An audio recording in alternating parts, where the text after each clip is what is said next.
கேள்வி பார்வையாளர் வணக்கம். என்ற நேர்காணலில் நாம் சந்திக்க இருக்கும் சிறப்பு விருந்தினர் அண்ணா திராவிட மக்கள் முன்னேற்ற கழக பொதுச் செயலாளர் வழக்கறிஞர் பசுமன் பாண்டியன் அவர்கள். வணக்கம். வணக்கம். தெரியும், ராஜீவ்காந்தி கொலை வழக்கு கிட்டத்தட்ட 30 வருடங்களுக்கு மேலாக இருந்த சிறையில் இருந்த பேரறிவாளன் அவர்கள் தற்போது வழக்கறிஞராக ஆயிருக்காங்க. இதை ஒட்டி பார்த்தோம்னா ஆதரவு குரல்களும் எதிர்ப்பு குரல்களும் கடுமையாகவே வருவதை நம்ம பார்க்க முடியாது. முக்கியமாக பார்த்தோம்னா காங்கிரஸ் தரப்புல இருந்து தீவிரவாதிக்கு எப்படி நீங்கள் வழக்கறிஞராக பதிவு செய்யக்கூடிய உரிமையை கொடுக்குறீங்க, பார் கவுன்சில் எந்த முறையில் நடக்கின்ற மாதிரி ஒரு கேள்வியை கூட வச்சுருக்காங்க. அதில் பல்வேறு கருத்துக்கள், அதாவது கருணையின் அடிப்படையில் தான் அவர் விடுதலை ஆணையாரை தவிர இவர் ஒன்றும் நிரபராதி கிடையாதுன்ற மாதிரி ஒரு கருத்தெல்லாம் வச்சுருக்காங்க. அப்படி பார்க்குறீங்க சார்? காங்கிரஸ் தமிழகத்தில் வேரோடு வேரடி மண்ணோடு அழிஞ்சதுக்கு காரணம் தமிழர்கள் என்ன நினைக்கிறாங்க, தமிழர்களுடைய உணர்வு என்னன்னு தெரியாம தான் அந்த தேசிய கட்சியை தமிழ்நாட்டில் முகவரியே இல்லாம அழிஞ்சுக்கிட்டு இருக்கு. காரணம் ஆதிக்க இந்தியை எதிர்த்து தமிழ்நாட்டில் போர்க்கோளம் பூண்டது அன்னைக்கு காங்கிரஸ் எதிர்த்து. தமிழ்நாடு என்று தமிழ்நாட்டுக்கு பேர் வைக்கணும்னு சொல்லி சங்கர்லிங்கனார் விருதுநகர்ல அவர் உண்ணாவிரதம் இருக்கும்போது காங்கிரஸார் அன்றைக்கு கேலி செய்த காட்சிகளை அவரை சாகவே அடிச்சிட்டான். ஏடா தமிழ்நாட்டுக்கு தமிழ்நாடு பேர் வைக்க கூடாது எதிர்த்தது காங்கிரஸ். தமிழ் மொழியை காக்க வேண்டும், இந்திய திணிக்காதீங்கன்னு சொன்னதுக்கு சுட்டவே காங்கிரஸ். இவரை தீவிரவாதின்னு சொன்னா இப்ப பராசக்தி படத்துல கூட காட்டினாங்க. இப்ப பொள்ளாச்சி படுகொலை எத்தனாயிரம் பேர் இறந்தாங்கன்னே தெரியாது. மாணவர்களை, அப்பாவிகளை காக்கை குருவிகளை போல் சுட்டு கொன்றது காங்கிரஸ். அது பயங்கரவாதம் இல்லையா? தமிழ் தேசியத்தின் அடையாளம் எங்கள் மேதகு பிரபாகரன், எங்கள் தலைவர். அந்த தமிழ் தேசியத்துடைய அடையாளமா இருக்கக்கூடியவர் தான் இன்றைக்கு நம்முடைய பேரறிவாளர். அந்த வழக்கை பத்தி முழுமையா தெரியுமா உங்களுக்கு? இந்த காங்கிரஸ்காரனுக்கு சுதா நாடாளுமன்ற உறுப்பினர் ஆயிருக்க திராவிட முன்னேற்ற கழகத்தின் தயவால். திராவிட இயக்கம் இல்லைன்னா நீங்க ஒரு சட்டமன்ற உறுப்பினர் தமிழ்நாட்டில் ஒரு இடத்துல உள்ளாட்சியில் கூட ஒரு மெம்பரா வர முடியாது. காங்கிரஸ் வரலாறு தெரிஞ்சு பேசுங்க. பேரறிவாளன் அவரை விசாரித்த சிபிஐ அதிகாரி தியாகராஜன் அவரே உச்ச நீதிமன்றத்தில் பின்னாடி வாக்குமூலம் கொடுக்குறாரு. யார குற்றவாளின்னு சொல்லி பேரறிவாளனை சேர்த்தாரோ அந்த அதிகாரி தியாகராஜன் சிபிஐ அதிகாரியே பின்னாடி சுப்ரீம் கோர்ட்ல என்ன வாக்குமூலம் கொடுக்காருன்னு சொன்னா, நான் விசாரணையின் போது பேரறிவாளன் அழைத்தேன், பேரறிவாளன் பேட்டரி வாங்கி கொடுத்தேன் என்று சொன்னார். நான் தான் ராஜீவ்காந்தி கொலைக்கு பேட்டரி வாங்கி கொடுத்தான்னு எழுதினேன். அவர் வெறும் பேட்டரி தான் வாங்கி கொடுத்தேன்னு சொன்னார். அவருடைய விடுதலைக்கு காரணம் கருணை மட்டுமல்ல, அவரை சேர்த்ததே பொய்யாக. வாழ்நாளெல்லாம் இளமையை துளைத்து வந்திருக்கிறார் அந்த இளைஞன் பேரறிவாளன். சண்டா, நீங்க யார பேசுறீங்க? மகாத்மா காந்தியை கொலை செய்த கூட்டம் கோட்சே கூட்டம் இன்றைக்கு கோட்சேவை மாவீரன் என்றும் தியாகி என்றும் காந்தியை பயங்கரவாதி என்றும் துரோகி என்றும் பாஜக நாடாளுமன்ற உறுப்பினர் காந்தி பொம்மைய துப்பாக்கியால சுட்டுக்கிட்டு இருக்கிறாங்க. கோட்சே பிறந்த நாள் இன்னைக்கு, காந்தி நினைவு நாள் இன்னைக்கு. இதை கண்டிக்கிறதுக்கு துப்பு கட்ட காங்கிரஸ். அதனாலதான் 3 தடவை இன்னைக்கு பிஜேபி இந்தியாவை ஆளுது. எதை கண்டிக்கணுமோ அதை கண்டிக்கணும். ஒரு 33 ஆண்டுகள் அநியாயமாக ஒரு வழக்கில் கைது செய்யப்பட்டு சிறையில் இருக்கிறார். சட்ட அடிப்படையில் என்ன தவறு? 1961 வழக்கறிஞர்கள் சட்டப்பிரிவு 24A என்ன சொல்லுது?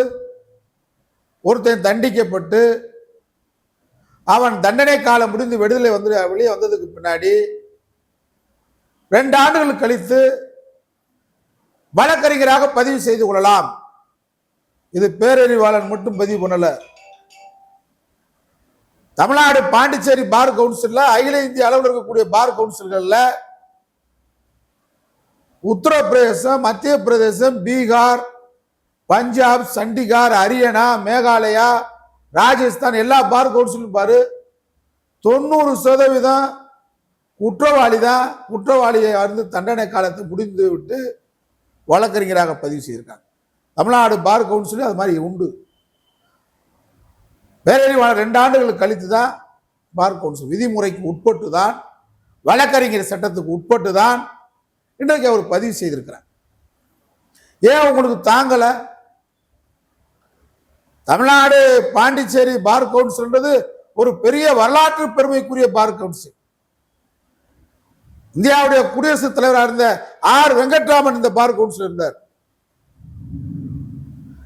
பொதுவுடைமை இயக்கத்துடைய சிற்பி சிங்காரவேலர் இங்கே பார் கவுன்சில் உறுப்பினர் இருந்தார். கப்பலோட்டிய தமிழன் நம்முடைய வஉசி இந்த பார் கவுன்சில். அந்த வரலாற்று பெருமையோடு எங்களுடைய பேரறிவாளன் இணைகிறார். அவரை வாழ்த்துவோம். தமிழ் உள்ளம் வாழ்த்துகிறது, நெஞ்சார வாழ்த்துறோம். தமிழ் தேசத்துடைய அடையாளமாக இன்றைக்கு பேரறிவாளர் இருக்கிறார். இளைஞர்களின் ஒழுக்கத்தின் சிலராக இன்றைக்கு பேரறிவாளர் இருக்கிறார். நீங்க அதையெல்லாம் இந்த சுதா நாடாளுமன்ற உறுப்பினர் எதை பேசணுமோ அதை பேசுறது இல்லை. பயங்கரவாதினா யார் பயங்கரவாதி தெரியுமா?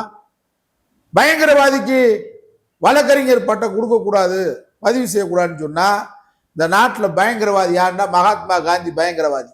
யாரால்? ஆங்கில ஏகாதிபத்தியத்தால் இந்திய நாட்டிற்கு பாடுபட்ட போது ஆங்கிலேயர்கள் மகாத்மா காந்தி மீது தொடுத்த வழக்கு பயங்கரவாதி வழக்கு. ஆங்கிலேயர்கள் அவரை அழைத்தது தேச துரோகி என்று, பயங்கரவாதி என்று. ஒரு நாட்டின் விடுதலைக்காக, ஒரு மொழியின் விடுதலைக்காக, ஒரு இனத்தின் விடுதலைக்காக போராடுகின்ற பொழுது அந்த விடுதலைக்காக போராடுகின்ற தலைவர்களை, அந்த விடுதலையை மறுக்கின்ற, ஆதிக்கம் செலுத்துகின்ற எந்த ஒரு அரசும், எந்த ஒரு பெரும்பான்மை இனமும், அடக்குகின்ற இனம், அடக்கப்பட்ட மக்களுடைய விடுதலைக்காக போராடுகிறவனை பயங்கரவாதி என்றுதான் முத்திரை குத்தும். ஆங்கில ஏகாதிபத்தியத்தால் பயங்கரவாதி, தேச துரோகி என்று பட்டம் சூட்டப்பட்டதுதான் ஜவஹர்லால் நேரு, மகாத்மா காந்தி, வஉசி. சுதந்திர இந்தியாவில் இருக்கின்ற தேச தலைவர்கள். நாளைய தமிழினத்தின் தேச தந்தை எங்கள் மேதகு பிரபாகரன் தான். தமிழீழ விடுதலைக்காக சிங்கள ஏகாதிபத்தியத்திலிருந்து போராடுகின்றார். ஒரு நாட்டின் விடுதலைக்காக, ஒரு இனத்தின் விடுதலைக்காக போராடுகின்றவனை சிங்கள ஏகாதிபத்தியம், அரசு பயங்கரவாத அமைப்பெல்லாம் மகாத்மா காந்தியை ஆங்கிலேயர்கள் பயங்கரவாதி என்று அன்றைக்கு அடக்கப்பட்ட இந்தியாவில் பெயர் சூட்டினார்கள். விடுதலை இந்தியாவில் தேச பிதாவானார். இன்றைக்கு சிங்கள பேரினவாதம் எங்கள் பிரபாகரனை பயங்கரவாதி என்று அழைக்கலாம். நாளை தமிழிலே பிறக்கும் போது அந்த நாட்டின் மகாத்மாவாக, அந்த நாட்டின் தேச தலைவராக, தேசிய தலைவராக பிரபாகரன் மதிக்கப்படுவார். இது வரலாறு. அதனால காங்கிரஸ் என்ன பேசணும்னு தெரியாம பேசுறதுனாலதான் தமிழ்நாட்டில் 67 அண்ணா உங்களை குழி தோண்டி புதைச்சா கூட எந்திரிச்சு வந்துருக்கு எரிச்சிட்டார் காங்கிரஸ். இன்னைக்கு ராகுல் காந்தி அந்த காங்கிரஸ் மீட்டெடுக்கிறதுக்காக போராடுறாரு. நான் வரவேற்கிறேன். இந்த மாதிரி பேச்செல்லாம் நிறுத்தணும். மக்களுடைய உணர்வுக்கு நீங்க எப்பயுமே எதிராக செயல்படக்கூடாது. தேசிய இயக்கங்கள், பாஜக மக்களுடைய உணர்வுக்கு எதிராக செயல்படுகிறது. காங்கிரஸ் மக்களுடைய உணர்வுகளுக்கு, மக்கள் பெரும்பான்மை மக்களுடைய உணர்வுகளுக்கு மதிப்பளிக்கணும். உணர்வுகளுக்கு மதிப்பளிக்க தவறினால் அந்த இயக்கம் காணாமல் போகும், மக்களால் நிராகரிக்கப்படும். ஆகவே பேரறிவாளனுடைய வழக்கறிஞர் பதிவு முற்றிலும் வழக்கறிஞர் சட்ட அடிப்படையில் தான் பதிவு செய்யப்பட்டிருக்கு. மிகச் சிறந்த ஆளுமை. அவருடைய வழக்கை அவரே வாதாடிய மிகப்பெரிய வழக்கறிஞர். சிறைக்குள்ளிருந்து அனைத்தும் சட்ட நடவடிக்கைகளும் மேற்கொண்டவர் நம்முடைய பேரறிவாளன். எதிர்காலத்தில் தமிழினத்திற்கு கிடைத்திட்ட ஒப்பற்ற சிறந்த மாபெரும் வழக்கறிஞர். அவருடைய வழக்கறிஞருடைய பதிவு தமிழ்நாட்டுக்கு இன்றைக்கு கிடைக்கக்கூடிய இன்றியமையாத வரலாற்று பதிவாகும். அவருடைய பணி சிறக்க வாழ்த்துகிறோம். ஆகவே பேரறிவாளனுடைய பதிவை கிண்டலும் கேலியும் கண்டனம் தெரிவிக்கின்றவர்கள் சமுதாயத்தில், வரலாற்றில் கருப்பத்தியாயமாக கடந்த வருகின்ற காலங்களில் போற்றப்படுவார்கள். ஆனால் பேரறிவாளன் நிச்சயமாக சிறந்த வழக்கறிஞராக தமிழகத்திற்கு கிடைப்பார். நன்றி சார். நன்றி.